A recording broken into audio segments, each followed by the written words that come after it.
നമസ്കാരം, വള്ളുവനാട് ന്യൂസിലേക്ക് സ്വാഗതം. ഷൊർണൂർ നിലമ്പൂർ റെയിൽവേ പാതയിൽ നടക്കുന്ന അമൃത് ഭാരത് സ്റ്റേഷൻ നവീകരണ പദ്ധതികൾ നിലമ്പൂരിൽ ജനുവരിയിലും അങ്ങാടിപ്പുറത്ത് മാർച്ചിലും പൂർത്തിയാകും. രണ്ടിടങ്ങളിലും അന്തിമഘട്ടത്തിലാണ് നവീകരണ പ്രവർത്തനങ്ങൾ.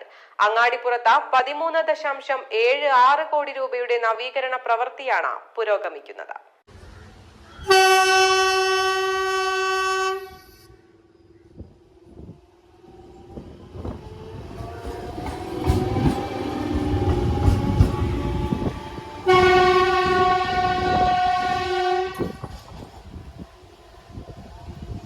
ഷൊർണൂർ നിലമ്പൂർ റെയിൽവേ പാതയിൽ നടക്കുന്ന അമൃത് ഭാരത് സ്റ്റേഷൻ നവീകരണ പദ്ധതികൾ വിലയിരുത്തുന്നതിനായി പാലക്കാട് ഡിവിഷണൽ ADRM ജയകൃഷ്ണന്റെ നേതൃത്വത്തിലുള്ള ഉന്നത ഉദ്യോഗസ്ഥ സംഘം പരിശോധന നടത്തി. അങ്ങാടിപ്പുറത്ത് സ്റ്റേഷൻ നവീകരണ പ്രവർത്തനങ്ങൾ അന്തിമഘട്ടത്തിലാണെന്നും സ്റ്റേഷൻ വൈദ്യുതീകരണം പൂർത്തിയായെന്നും അദ്ദേഹം പറഞ്ഞു.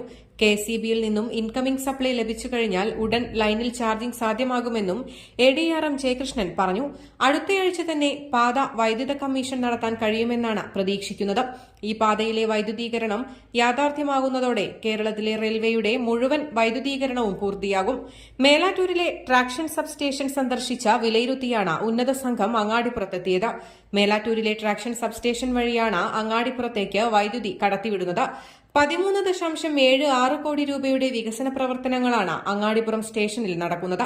പ്ലാറ്റ്ഫോം നവീകരണം, വിശ്രമമുറി, ലൈറ്റുകൾ, പാർക്കിംഗ് ഏരിയ തുടങ്ങിയ റെയിൽവേ സ്റ്റേഷനിലെ നിർമ്മാണ പ്രവൃത്തികൾ 80% പൂർത്തിയായിട്ടുണ്ട്. ടെലികോം പ്രവൃത്തികളും പൂർത്തിയായി കഴിഞ്ഞു. News desk, Valluvanad news.